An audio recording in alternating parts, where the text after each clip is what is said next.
yüreğine. Ananın sen yüreğin mün bir söýgi sinağından geçende dünem ümsümlükdi taş töweregin bugün dünyam şowhun şatlık içinde.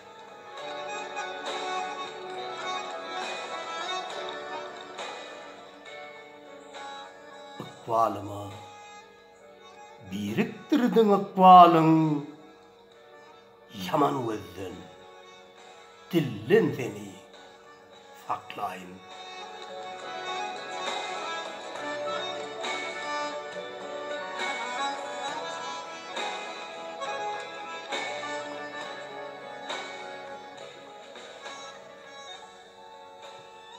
Yaman adamların yüreği bulan şerinden goramak mıdam men bilen maňlay derim döküp kadanan halal çöregimi paylaşayım sen bilen.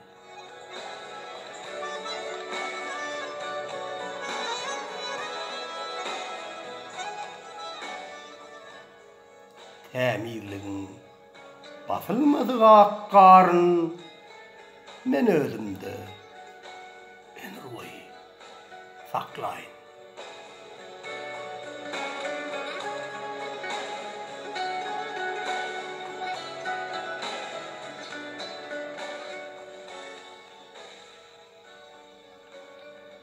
Dünyada en ilginç zatların biri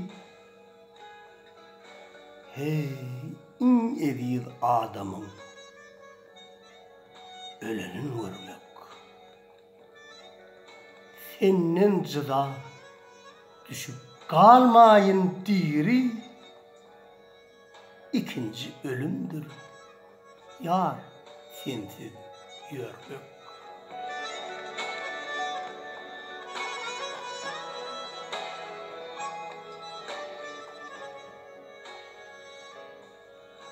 Görmeyin alnımda bakı uklanın ilki özüm gidip seni saklayın.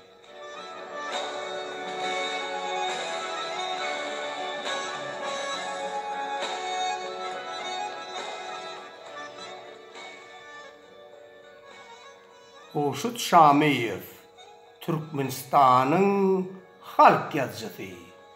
Bu hoşlu Halifa'nın Atalar adlı kitabından alındı.